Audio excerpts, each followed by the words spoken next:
needs no introduction at all. I would still want to just formally introduce him as all our attendees are still joining. Mr. Devdutt Patnaik writes on the relevance of mythology in modern times. Trained in medicine, he worked for 15 years in the healthcare and pharma industries before he plunged full time into his passion.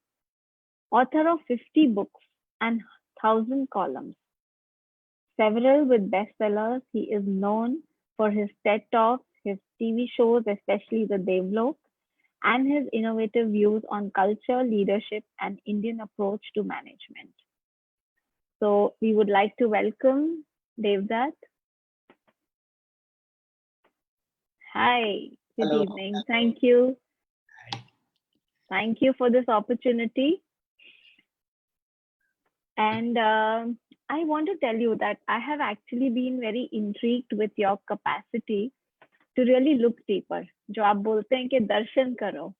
And I remember one of these talks that I heard as a doctor where you were differentiating about these words, feeling sick, illness, signs, symptoms. जो आप जिस तरह से आप समझा रहे थे, I was really intrigued by it. And I think a lot of your work in mythology is, as you say, just dekho, everything is just there, look deeper. So I wanted you to tell us really about how both of these came together for you. So being a doctor and then when you took a plunge into mythology, how does healing and mythology come together for you? A little about your personal journey, maybe. So, I was studying medicine. So I, 12th standard, after 12th standard, I got admission into Grand Medical College of Mumbai and I was studying. And that time mythology was not a big thing. It was a hobby in the side. I never bothered with it much. It was something that I would do, but like everybody did at that time. Chanda Mama, Machitra Katha, nothing serious. I mean, now I realize in hindsight, when I'll go to a bookshop, I would go to the religion section, I would pick up these books on mythology, but I never realized it at that time. It was much later, after I passed out and graduated. This was something that I would do in my free time to find my answers, to sort of figure out what's going on in the world, try to make sense of it. And I would always be drawn to these books very naturally. And so there was no relationship in the sense that mythology was something that I would do on my weekends and pharma company and work would be on the weekdays. So there was no connection. It was only much later, really the original connection came with corporate world. I realized that everything that we were doing in the corporate world was very Western. And there were Indian models that nobody was understanding. There were many things in Indian thought that could be applied, and I would apply it in my work, and I would get a lot of success. I would share it with my colleagues. So it was really the applied part began with management. But then, as you go deeper and deeper into management and go deeper into leadership, you suddenly realize it is about human beings. It's about people. A good leader is essentially a people manager. It has nothing to do with your capability. It is about how do you manage people, how do you make people work together. लोगों साथ में कैसे काम करना चाहिए. That is not easy. करना बहुत आसान है, बोलना बहुत आसान है, but manage करना लोगों को अलग अलग प्रवृत्ति, different temperaments, egos, ambition, all that has to be worked together. And therefore I went deeper into understanding people, and that sort of emerged. When you read yoga, when you read the Shastras, and all the stories really at the end of the day come down to human emotions and human feelings. And jitna bhi, the biggest learning I had over the last 20 years is you meet a very rich man, but you realize he's still poor. He's still hunger, he's still bhuka hai. And you realize वो संतुष्ट नहीं है. मतलब, like, I'm not talking about millionaires or billionaires, I'm talking about zillionaires. And you go into their houses and you think they have everything in the world, and you realize they're so hungry and they have the same problems. I will see if I go to meet, I have seen ego issues happening in a juggi jhopadi. I've seen ego issues happening in a corporate. I've seen ego issues happening in America. I've seen ego issues happening in Europe. तो वही बातें जो घर घर में होती है वो सब जगह होता है. So it's no big deal that just because you have a white skin or you have a yellow skin or if you have more money or you have a different position, common human relationships कुछ फर्क नहीं पड़ता है. Still, and that was the biggest learning. So then gradually, so naturally my talk started becoming more about wellness and emotions, and people started seeing these things. And then suddenly the old medicine came back because you were talking about the body, you were talking about the mind, all that sort of connects in some way or the other. Wow, that's beautiful. in these times of COVID, particularly when uncertainty is something that's there for everybody, and we all obviously like our predictability, right? So I've heard a couple of talks where you really brought out very beautifully about from the Ramayana, from the Mahabharata, how they had their own share of uncertainty. So can you actually bring out certain insights, certain things where we can really learn from these stories in today's time, and times where people are not only having the viral fever, but also then the anxiety and the depression that's coming along. So you see, what has happened is suddenly, we are like on Noah's Ark. The great flood has happened. There's no sign of land. We are on a boat, and there are all animals on the boat. We have to manage all the animals so they don't kill each other. And we don't know when the rains will stop. We don't know when the land will come. There is no guarantee when it will end. There is nothing. We know it will end, but we don't know whether it's 6 months or 1 year or 2 years. The anxiety at one level, at a very fundamental, is do we have enough money? Let's face it, at a very fundamental level, do you have enough money to take care of household expenses? The second anxiety is about students will be able to give exams. This for many people will be crucial. 10th standard, 12th standard, getting admission to colleges, MBA students, UPSC exams, CAT exams, all that is happening, and we don't know how it's going to happen. These create a lot of anxiety. You don't know what the future is going to bring. So many people were supposed to get married this year. So many people were supposed to go to school, join school this year, college this year, get a job this year.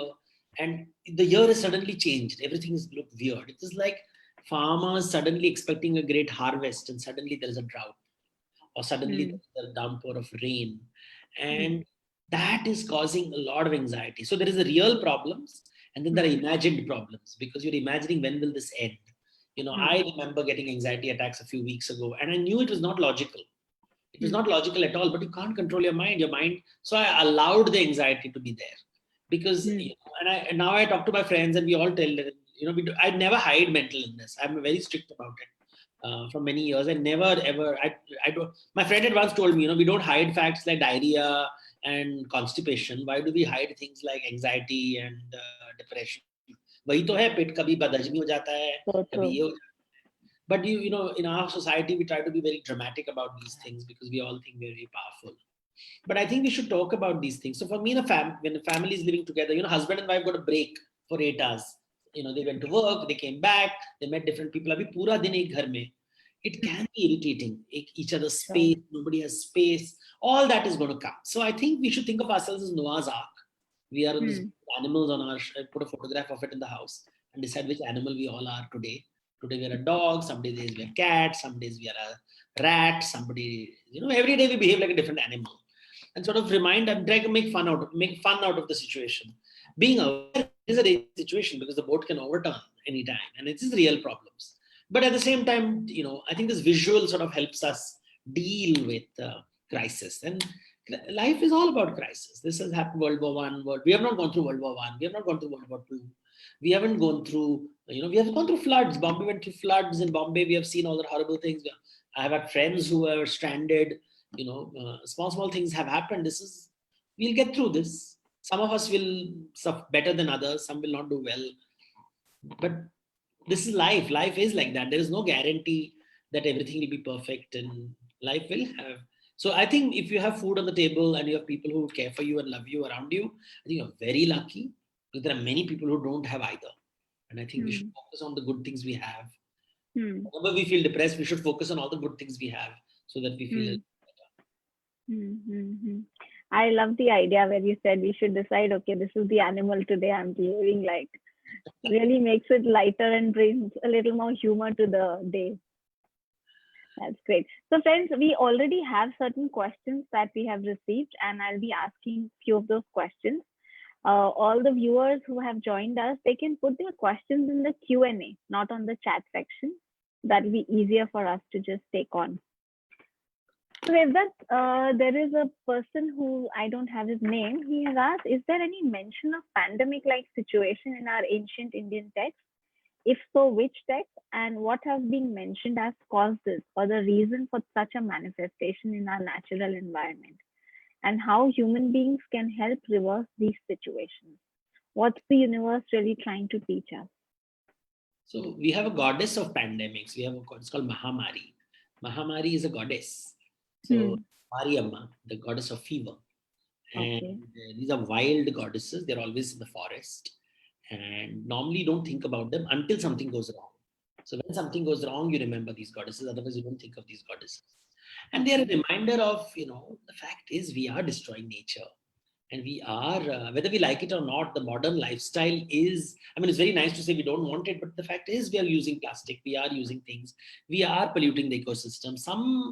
There has to be a pushback. It's just unfortunate it has happened today.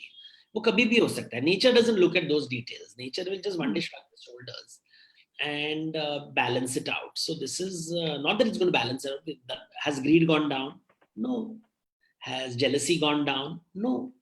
So greed, jealousy, hatred, वो तो कम नहीं हुआ है. Now when I read the newspapers and all that, in fact, it looks worse. We have not become kinder. This is a time when things go wrong, we should be kinder, but you don't see people behaving kindly. You see social media, there's so much of anger, there's so much of hurt. People are still misbehaving with women, they're misbehaving with their positions of power. So I don't see humility has come in. So Mahamari आए ना जाए, मनुष्य तो नहीं बदलता है. तो महामारी तो महामारी है. तो Devi is just watching. And she comes and goes. So she will come, she will take a few lives, and she'll come back. And really, she doesn't care. And so pandemics are there in all mythologies. There'll be stories of floods, fire, winds destroying cities. Nature keeps coming. This is a cycle of life. This keeps happening.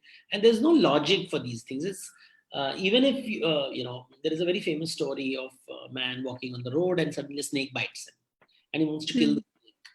And the mother tells the son that, the snake is apni prakriti se kaam kar raha hai. And it must have thought that you were stepping on him and it has attacked you. It doesn't hate you. It's just doing what it does. So you hating it is silly because it doesn't hate you. It saw you as a threat. It attacked you. Now you deal with the poison. By attacking the snake, you're not going to solve तुम्हारी life नहीं बचेगी तुम्हें. तुम मर जाओगे. So don't go after the snake which bit you. Go in search of a doctor who will take away the poison and carry on with your journey. So I think the Mahamari is like the snake which has bitten us. And we should not focus on the snake. We should try and find the doctor. That's a beautiful way of saying that. Thank you. There's Dr. Rupesh Pandey, who is an orthopedic surgeon. He's asking, why is it so difficult in India to consider and believe in our own mythological healing symbols? Like Om, or when we've all heard about this story where Hanuman is getting the Sanjeevani from Lakshman, but we easily believe other mythology, like the Greek mythology, where, the doctors are using the symbol, the caduceus, right? Which is the traditional symbol of the two snakes. So what do you think is really happening? Why are we really not connecting to that? This is paranoia. It is not true. I don't think Greek mythology is a major part of science. Greek mythic symbols, they're just symbols which are used. Every society uses symbols. It doesn't mean doctors actually believe in Caduceus and Hermes. And we also use our own symbols. We use words like Satyameva Jayate. And all our departments in India use Sanskrit slokas, which nobody believes in. So, so let's be very clear about these things. Using these symbols doesn't mean, being proud of India and actually being a nice person is very different things. I know many people are very proud of India. They're horrible human beings. So let's not be proud of any culture, because pride is not a good thing. It's not, ghamand acha nahi hai. And I think we should focus on being nice people than nice Indians. This kind of pride in our culture is very foolish. It's a very foolish behavior. I think we should focus our lives on being nice human beings. And you happen to be Indian. You could have been Chinese. You could have been African. Kya farak padta hai? Be nice. Focus on being nice. And I think your regret should be, why are people not nice? Rather than why are people not being Indian? Or why Prabhu Ram ko nahi pad rahe? Arey Ram Charitmanas jo padta hai, wo ghar mein jaake apni patni ko peetta hai. So there is no correlation, because are you a nice person? Now that is important. And I think that is the fun thing we should focus on. Not on who is using which symbols and feeling penalized and prosecuted. कि हमारे देश को कोई नहीं value है. 50 years ago also I used to hear this sentence. Even now I'll hear कि why don't we respect our culture? Everybody respects our cultures. Young girls today are wearing sarees. The most modern girls I know are wearing sarees and reviving saree culture. in their own way, in their own style. So, and even if they don't, it's okay. It's their life, their world. वो उनको force नहीं कर सकते हो आप. And I don't see, what are the boys doing? Are they wearing dhoti? And do you want them to wear langot? I mean, I don't think young men would like to do all that. The world changes. आगे बढ़ते हैं. अभी उनको new cool कपड़े पहनने हैं. पहनने दो ना. Are they nice people? I think you should focus on, are your children nice and are they nasty? Right. So you mentioned in the last thing, when the snake bites you, you don't hate the snake. You go towards the doctor, right? So in this situation, or from mythology, can you actually share a few examples which really help us to understand life a little more, which understand healing and bring healing into our lives a little more? So to understand mythology, you have to begin with nature. Nature has two parts. First part of nature is the non-living objects, things. इसको हम महाभूत कहते हैं, which is earth, fire, water. They're not alive. They are not hungry. And then there are living organisms which are hungry, which are looking for food, which are seeking food. Fire is not hungry. It needs fuel but doesn't go after fuel. Water is not hungry. Wind is not hungry. Earth is not hungry. Stars are not hungry. But plants are hungry. They're looking for sunlight. They're looking for water. Animals are hungry. Fish is hungry. They're going in search of food. The first thing to remember is that hunger is what differentiates the living from the non-living. So when you're dealing with a living person, you have to first remember hunger. That's why when somebody comes to your house, the first thing you check is pani piya, khana paya, chai liya. That's the first thing we check, because it's a training. Is a living creature, is hungry. That's the first thing. The second thing to remember is that because we are hungry, we eat living things. Only plants eat non-living things. Plants will eat sunlight and water, but all animals eat a living thing. We'll eat a plant or an animal, which means we are constant. Life feeds on life. Jivo jivatsya jivanam. So every living creature eats a living creature. And that is why, in order to survive, I need food. In order to get food, I kill a living organism. So the second principle to remember is that hunger creates violence. We are violent by nature. We will cut a tree to make furniture. We will kill animals. We'll kill birds. We will create a land to make a home for ourselves. And therefore, every living creature is afraid of being killed by another living creature for whatever reason. So the deer is afraid of the tiger. The tiger is afraid of a bhalu. So every animal is eating. There's a food chain. So there is a predator, there is a prey. And I think life, if you understand this in these terms, we'll always remember that our desires are really hunger. Bhook jo hoti hai, usi ko desire hum kehte hain. Bhook, it's natural. You are alive, you will be hungry, you will want things. And you are always insecure because you are afraid somebody will eat you.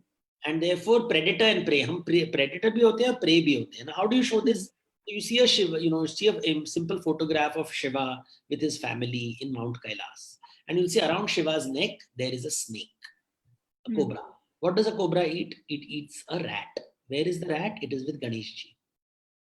So Ganesh ji के पास एक चूहा होता है. वो चूहा को खाने वाला नाग शिव जी के गले में है. गणेश जी के तोंद के ऊपर भी एक नाग है. So you suddenly see the predator-prey relationship over there. The rat is scared the snake will eat. तो अगर गणेश जी की मूर्ति देखेंगे तो वहां पे हमको एक predator दिखाई देता है, एक prey दिखाई देता है. और what does the rat eat? It wants to eat the modak in Ganesh ji's hand. So you suddenly see the relationship. Ganesh ji wants to eat the modak, but the rat wants to eat the modak, and the snake wants to eat the rat. और you see Kartikeya जो वहां पे बैठा है, उसका मोर जो है वो मोर सांप को खाने वाला है, नाग को खाता है. So you suddenly see the world is full of predator and prey. Now see the world from a snake's point of view. The snake wants to eat the rat and is afraid the peacock will eat it. So it is hungry and frightened at the same time. So a life is full of desires and insecurities. That's the foundation of life. दोनों तरफ violence है. जब आप खाते हो आप किसी को मारते हो, जब कोई आपको खाता है तो आपको चोट लगती है. तो आप चोट देते हो और चोट लेते भी हो. And all our lives we want to eat, but we don't want someone to eat us. So we want to secure, but we don't want to give up our desires. And that is the fundamental Indian philosophy. ये nature को जो हम बहुत important. That's why in Ramayana, Ram goes to the forest. जंगल में जाते हैं. महाभारत में पांडव सीखने के लिए जंगल में जाते हैं, जो गुरु का आश्रम हमेशा जंगल में होता है. So as to learn that ultimately it is about predator and prey. We are constantly looking for food and we are afraid somebody will turn us into food. So we are afraid somebody will steal our food. We are afraid of rivals. कोई हमारा competition आएगा. We are afraid, we want friends जो हमको protect करेंगे. So like all animals, we have a predator, a prey, a rival, and an ally. These four things are central to life. And you have to write it down on a piece of paper always. What are the things I seek? What are the things I avoid? What are the friends I want? And what are the people I avoid? The rivals in my life, the allies in my life, the food in my life, the threats in my life. And that sort of shapes Ramayana, Mahabharata. All the stories are based on this one principle.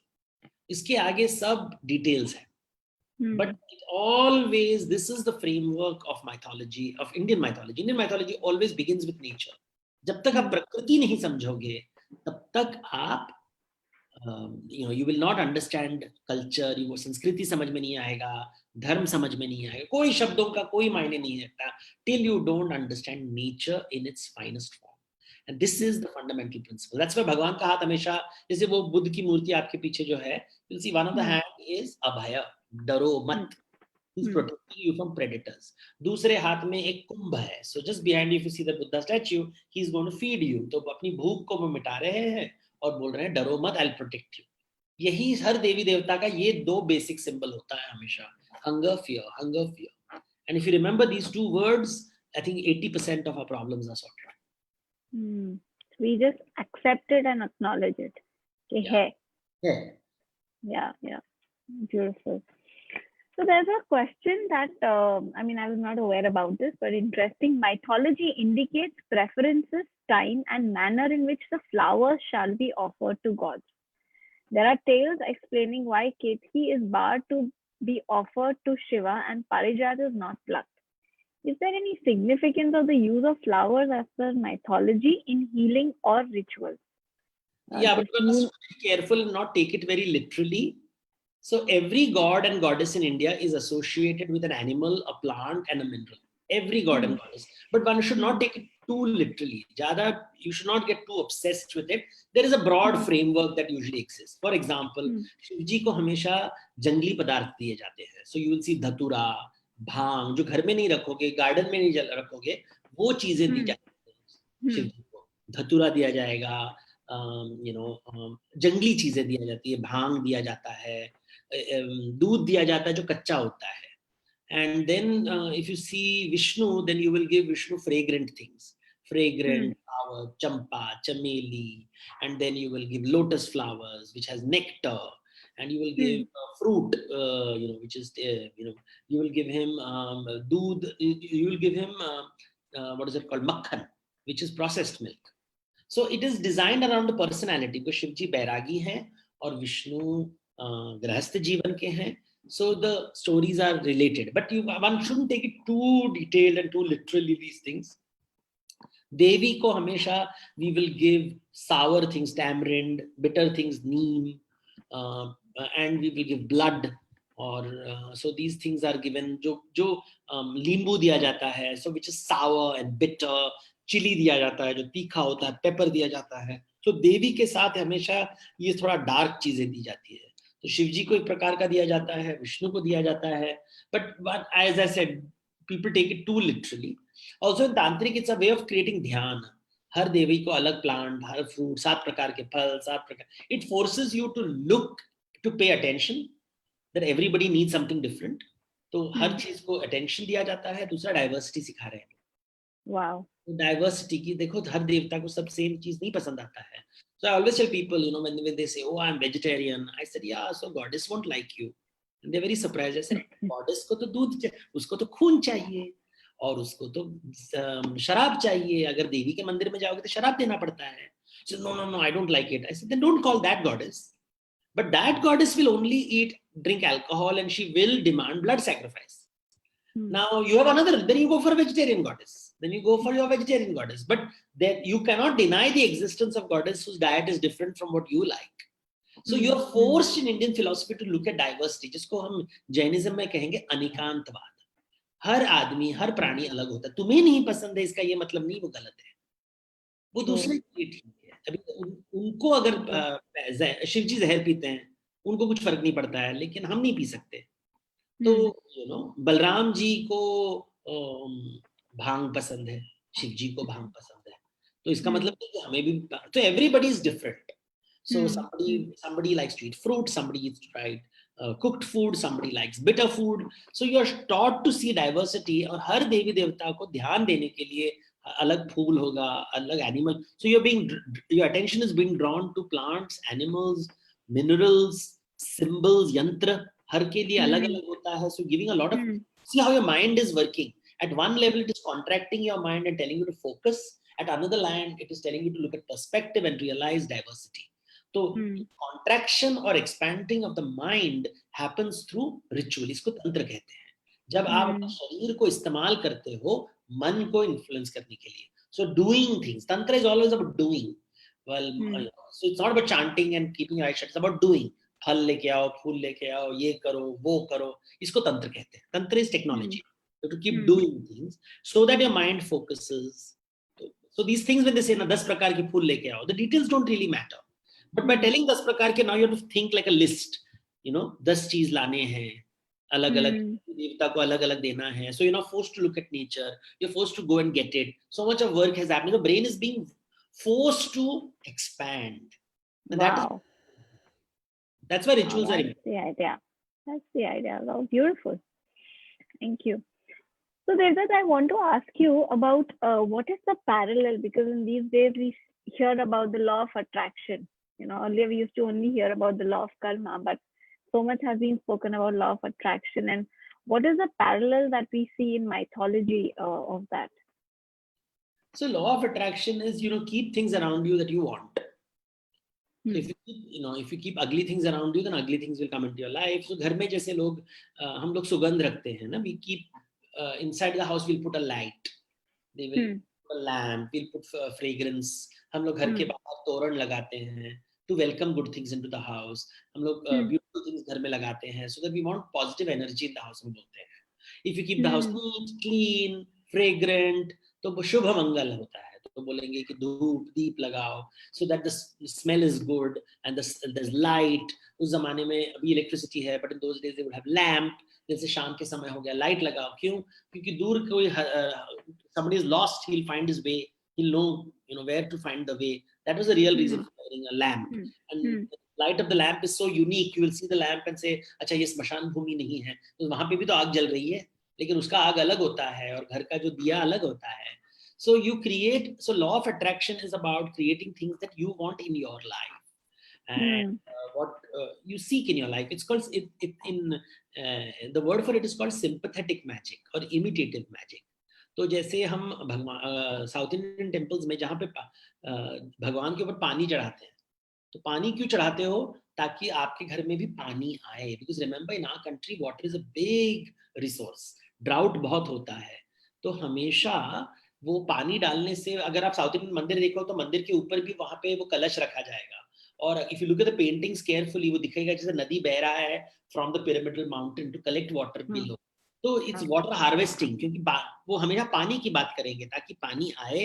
Because that was the biggest problem they faced in the things. या आप घर के बाहर द्वारपाल की मूर्ति रखते हो कि बड़े बड़े दांत वाले बहुत ही फेरोशियस द्वारपाल रखे जाते हैं कि नेगेटिव थिंग्स घर के अंदर ना आए. शेर का बाहर रखेंगे, so negative things don't come into your house. So you always it's called sympathy. You imitate what you want in your life. What you want. If you don't want some things, तो अभी आजकल लोग सब TV में देखते हैं, सब they see some of those serials which are full of negative energy. आ गया लाइफ में negative energy. इतने साल हम देख रहे थे वो गंदे गंदे सीरियल्स, चारों तरफ देखो सब negative energy, because वो घर के बुलावा दिया. Every day the serials full of negative energy and then wonder why the children are fighting in the house. Because you have been watching those serials. आप खुद बुलाए हो उसको घर में. 9 बजे भयानक न्यूज एंकर्स आते हैं, things which are nothing to do with your life. They're screaming and shouting. It takes half an hour. You want to know about the world, वो 15 मिनट में थोड़ा news पढ़ लो, बस उसके जाके you don't really need to know this detailed screaming and shouting. Her serial में वो सास बहू लड़ाई कर रहे हैं, आप घर के अंदर क्यों लेके आ रहे हो? And people getting pleasure in other people's suffering, तो फिर वो आपके घर में आएगा. Wow, that's so beautifully explained. Thank you. So a few questions I'll just take here. How can we apply the values of mythology in our lives? Rajshri Roy is asking. See, the question is first to understand what are the values of, once I'll tell you this very funny story. I was talking to parents and they were saying, हमारे बच्चे रामायण नहीं पढ़ते हैं. So how will they get good values? I said, अच्छा, once upon a time there was a king with 3 wives. And that was the first line of Ramayana, right? Dasharath की 3 पत्नियां थी. ये value आपको देना है अपने बच्चों को. And then the lady got very uncomfortable and she was like, नहीं वो नहीं, मेरा मतलब था, मतलब ऐसा क्या? दशरथ राजा के 3 पत्नियां थी. वो पहला बच्चा तो वही पूछेगा कि मम्मी पापा के पास एक पत्नी क्यों है, बाकी 2 रानियां कहाँ हैं? And then suddenly you will have problems in the house and family. So I said, careful, these stories are not to be taken literally. Uske andar values, what are the values you have to ask yourself in the story? And there is no fixed value. There is no very clarity in you are not Ram, you are not a eldest son of a royal family. So how can that apply to you? You are not a gwala taking cows in the neighborhood with your cows. So you can't really follow Krishna's life. तो broadly समझना है उस relationships में कैसे deal करने हैं. For whom are they doing what they are doing? Is the question to ask. Ram और रावण में फर्क क्या है? Ram, and these are the questions to ask. Ram अपने लिए काम कर रहा है या अयोध्या के लिए काम कर रहा है? रावण अपने लिए काम कर रहा है या अयोध्या के लिए काम कर रहा है? And when you start asking these fundamental questions, you suddenly realize you teach children about consent. A woman is saying that I don't want to be in your palace, और रावण उनको block करके रख रहा है घर में. And I'm like, this is a woman saying I don't want to be there. आप उसको बंद करके रखे हो. इसी से बच्चे सीखेंगे ना consent के बारे में. So when so many parents, I've seen people saying that I think Ravan was a very good man, and I'm sitting in the room and I'm seeing the daughter in the room. I'm saying you're basically telling your daughter that if somebody locks her up in the room, it's okay. And then the father suddenly became uncomfortable. यही तो आप बोल रहे हो, Ravan is a good person. जिसने आप एक लड़की को उसकी इच्छा नहीं है, she's saying very clearly I want to go back to my husband, आप उसको बंद करके रखे हो, and you are saying you are a hero, your daughter is listening to this, what is the message you are giving your daughter? And then she got, because ऐसे आप सोचते नहीं हो ना, आपको ग्लैमर अच्छा लगता है, सोने की लंका, ये कॉन्ट्रेरियन बनना बहुत आसान है. Then he got very angry and then he said नहीं, but Ram also left his wife. I said exactly, तो रामायण मत पढ़ाओ बच्चे को. Now he got very uncomfortable. So I said, see, if you're taking things literally, na, they are not idols. आपको पूछना पड़ेगा, बच्चे को पूछना है कि, oh, I like this part of Ram, I don't like that part of Ram. Why do you not like? That is the question, and let's discuss it and let's figure it out. You don't have to be the judge. Most people, what they do is when they read the Ramayana Mahabharata, they read it like a judge. वो वकालत करने लगते हैं, lawyer बन जाते हैं. And when you become a lawyer and a judge, you have lost the story, lost the plot. Exactly. And when you become a lawyer and judge, so many people tell me, but I don't think Ram was good. I said, आपको जज किसने बनाया? कहानी है, आप कहानी में जज क्यों बन रहे हो? कहानी देखो, पढ़ो, समझो. But we are naturally drawn to being a judge. Yeah. It makes us feel अपना जो अहंकार है, the अहंकार loves to be a judge. And that is why when you do judgment, you don't do darshan. आप देखते नहीं, you don't see, because you're too busy judging. The people who judge have no time to see them. वो दर्पण नहीं करते. They don't look at the mirror, because the way you judge is a reflection of who you are. Very interesting. So how did you start doing that?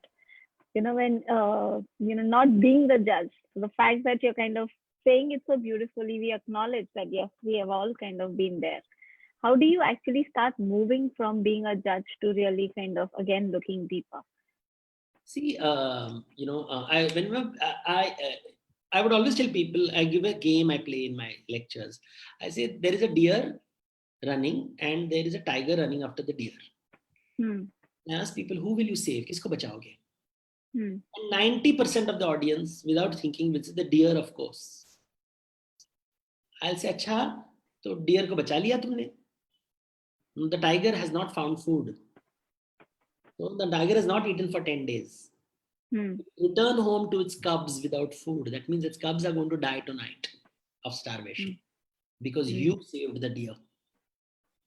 And suddenly the room goes quiet. Because they thought they were great people. हम बचा रहे हैं हिरन को, savior बन गए. So then they said, no, no, we will save the tiger. We will save the tiger. Let the deer die. I said, you know what? But deer की भी बच्चे हैं.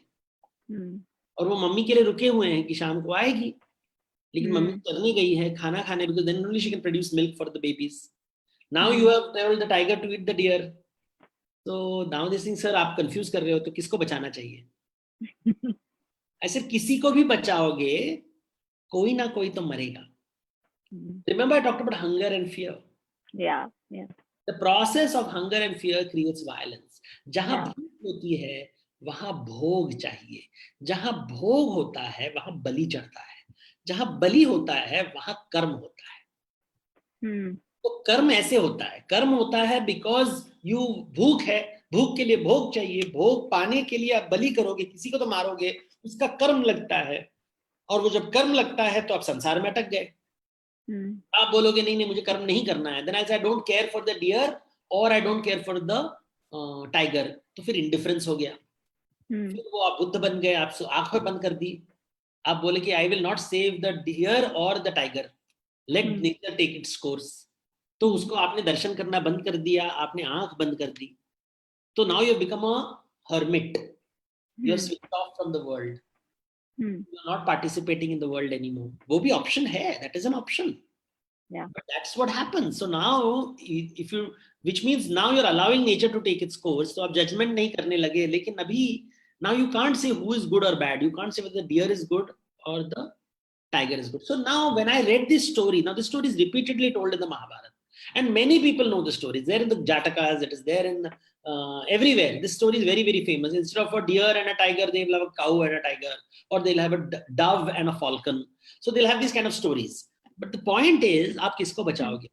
Because ये कोई अच्छा बुरा नहीं होता है. भूखा होता है और खाना होता है. तुमको लगता है भूखा आदमी बुरा है या अच्छा है. You are taking judgment. So then I realized the meaning of judgment. This is the meaning of judgment.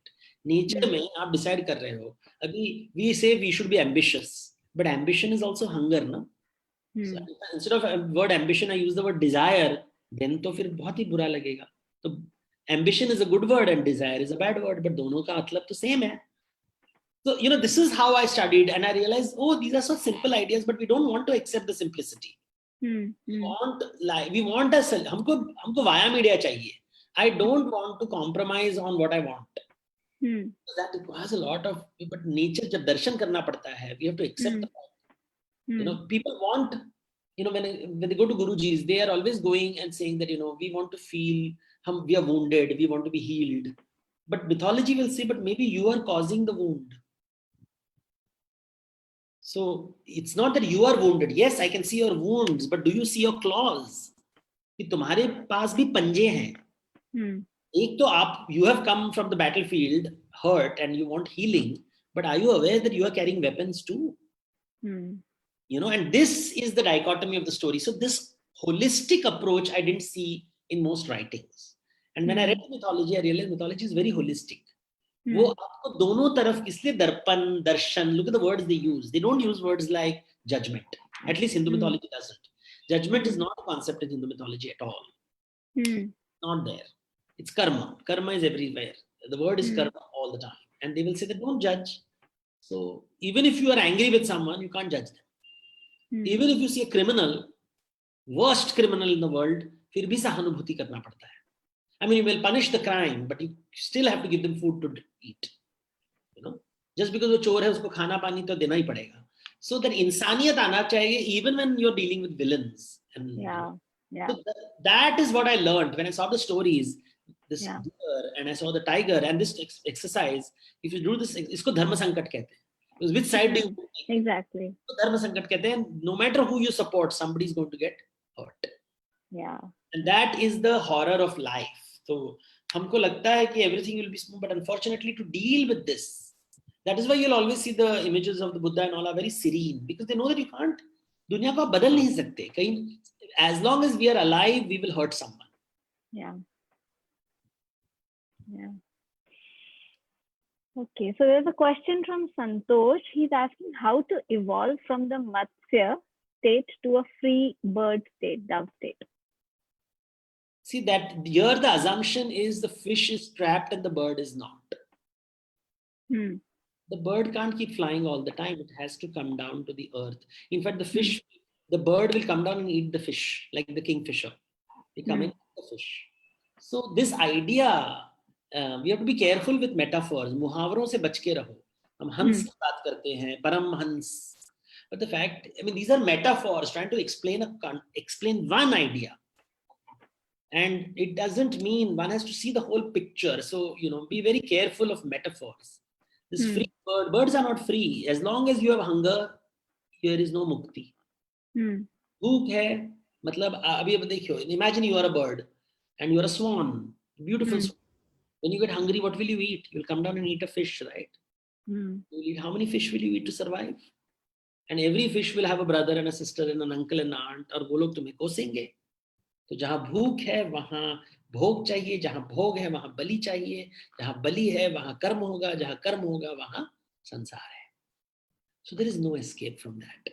So this kind of, it's very nice to talk about I'm free and all that, but what are we talking about? Freedom from responsibilities, freedom from desires. ये दो अलग अलग बातें हैं. जो ऋषि मुनि होते हैं वो रिस्पॉन्सिबिलिटी से भागते हैं कि हमको पत्नी नहीं चाहिए, बच्चे नहीं चाहिए, तो वो गुफा में जाके बैठ जाते हैं. लेकिन भूख तो लगती है ना, बाद में वो जाके बोलते हैं भगति भिक्षाम देही, बिकॉज जो पेट जो है तुम्हारे बेशरीर के अंदर, वो तो तुम्हें बांध के रखा है. That is why the Tirthankars will try to destroy hunger. तो वो बोलते हैं कि दिन में हम एक बार ही खाएंगे, फिर 10 दिन में एक बार खाएंगे. They try to conquer their hunger, and it's a struggle because it's not everybody can achieve that. But बोल रहे हैं कि be aware of your hunger, and जब तक हंगर होगा तो उसको कितना काबू में रखोगे. That is what is important, because your attachment comes from hunger. तो वो hunger word को याद रखेंगे ना, उसको आप ambition बोलो, उसको desire बोलो, वो आपको पकड़ के रखता है, but वो आपको जीवित भी रखता है. You are alive because you are hungry. If you don't eat, you will die. Your life, consumption. I'm not talking about food only. I'm talking about consumption. You watch a television show, मजा आ गया, you feel alive. आप shopping गए and you bought, even if you buy one dress and come back home, you feel so nice. एक इच्छा थी, आपने कुछ खरीदा, आप घर आए. Now if you want to go shopping like a maniac every day, and if you don't do, then that's a problem. But so you have to know when is hunger out of control, when is, so that is pathological. So physiological होता है, pathological होता है. कब ये बातें को manage करना पड़ता है. So it's there, it's not bad if it is in small proportions. Yeah. So we'll take one last question. Shweta is asking, we grew up hearing stories of strong women and goddesses in Indian mythology. At what stage in our Indian society do you think the status of women changed, and why? So remember, stories about strong women and status of women have no correlation. Indians are very good at telling good stories, but not practicing in their day-to-day life. Okay. Just because somebody tells stories of compassion doesn't mean they're compassionate people. Right? मैं अगर drawing करता हूँ, I know this person who used to draw photographs of all beautiful things, but he was a monster in his personal life. So we should make always a difference between, the reality of society. It's not that women were once treated equally. This is the way the world is. There is everywhere, depending on some families, women are treated well. Some families, women are treated with respect. Some families, women are not treated with respect. Some families, people are treated with respect. Everybody's treated with respect. I know families where if the staff comes in, घर के लिए जो काम करते हैं, driver हो, जो भी हो, वो very strict कि सबको खाना मिलना चाहिए. And I know families who are very, very rich who will not even feed, पानी नहीं देंगे अपने staff को. Right? So and both of them do Krishna Puja and Ram Puja and are very religious, and they have Gurujis, and maybe they follow the same Guruji. So we should not confuse these things. Women, there are strong women in our society. What is important is that how do we treat human beings? And it has nothing to do with what the scriptures say. Every religion says, अगर आप कहीं दुनिया में जाओ, सब बोलेंगे कि हमारा religion बोलता है कि women are equal to men. Society को देखो ना, society में कुछ और ही निकलेगा आपको. Just because Queen Victoria was ruling England doesn't mean people of England respected women. Just because your Rani is a queen. So just because Indira Gandhi was the Prime Minister of India doesn't mean Indians respected women. So True. there's no correlation between the two. We make this, unfortunately, we make these correlations. जहाँ आत्मज्ञान होता है, वहाँ पे people are nice. This is my one Brahma Vakya. Nothing, Tattvamasi, Aham, वो सब मैं नहीं सुनता. I check whether a person is nice or nasty. Does he energize people and make people happy or make them unhappy? And जहाँ पे वो लोग अच्छे करते हैं ना, they have आत्मज्ञान. That is important. Not God, goddess, none of it matters. When you enter someone's house and you leave it happier than when you entered that house, you know that person is a good person. And that person has some understanding of Atmagyan. And remember that if people come to your house and leave a little bit happier than when they came in, then you have got a little bit of spirituality. But if people enter your house and leave the house unhappy, then you don't have spirituality. I think that is an important model to remember in our head. Yeah, absolutely. So, Devdutt, it's already 5:46. I know you wanted to give some framework. We can do one, two more questions, and then I'll do the framework. Excellent. Okay. So, in the two epics, Ramayana and Mahabharata, is there any reference to mental illness, depression, etc.? And how was it in those times? How was it reality with maybe dealt with in those times? So the most famous story of depression in the Mahabharata is the story of Nala Damayanti. So Nal Damayanti. So Nal is a very handsome man, and Damayanti is a very beautiful woman. And Nal falls in love with Damayanti. Damayanti falls in love, and they live happily, very happily in a kingdom. But then one day things go wrong, and Nal loses his kingdom. Uska sab jitna bhi fortune hai, sab chala jata hai, and he loses everything. सब चला जाता है उसके पास, वो इतना गरीब हो जाता है. And they go to the jungle and the wife says we are there, we will manage, हम लोग कैसे तो मैनेज करेंगे. तो बोलते हैं ठीक है, मैं I will catch some birds and I will sell the birds in the forest and will make some money out of it. तो अभी बर्ड्स कैसे पकड़े? तो वाइफ सेज डोंट वरी, मेरी साड़ी है, मैं साड़ी फाड़ के take a piece of the cloth and will try to catch the birds. Now what happens unfortunately, the birds instead of getting trapped by the cloth, they pick up the cloth and they fly away.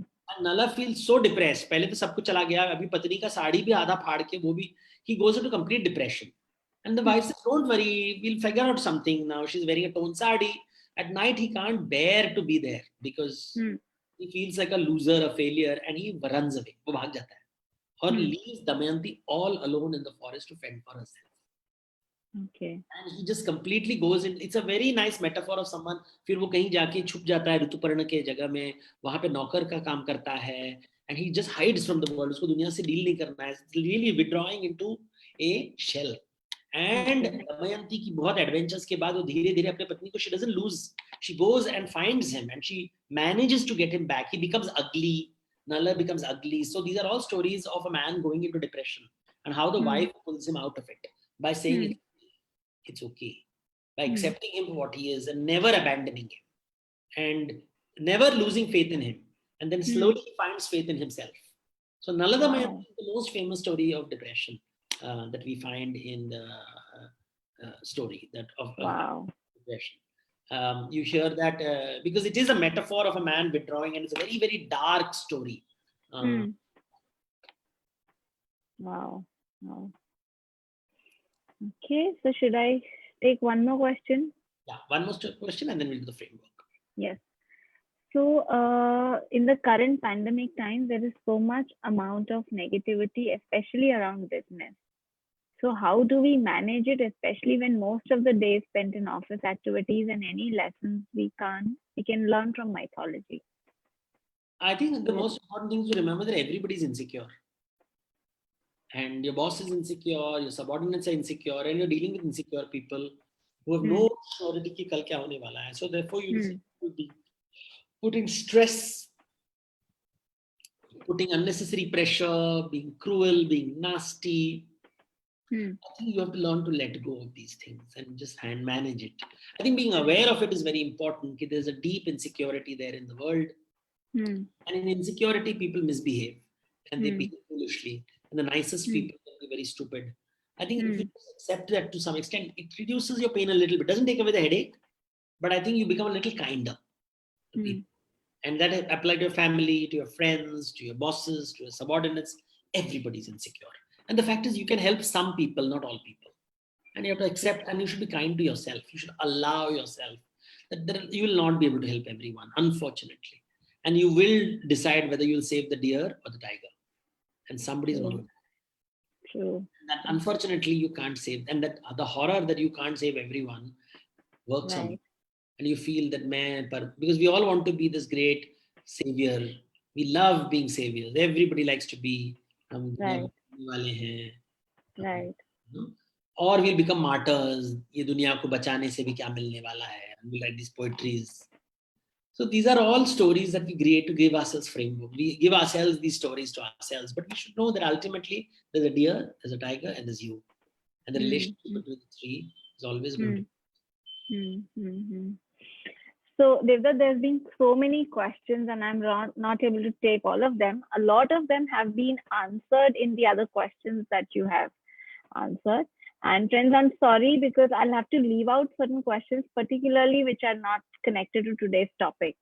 So I know Devdutt goes live, on other mediums as well on Facebook. So you could reach out in his other shows. So he was, I'm looking forward to a framework that he's going to share with all of us right now. So yes, over to you, Devdutt. So I think my team, has sort of, I think your team has also shared some account things. I think, yeah. Anyway, so the framework that I use a lot when I'm working is when I'm dealing with people is I always check when I'm dealing with people ki in the room, who is the predator and who's the prey. Okay. What happens in life is when we're talking to people, deer kaun or tiger kaun, room mein. Many a times you think you are the deer, but the samne wala thinks you are the tiger. Yeah.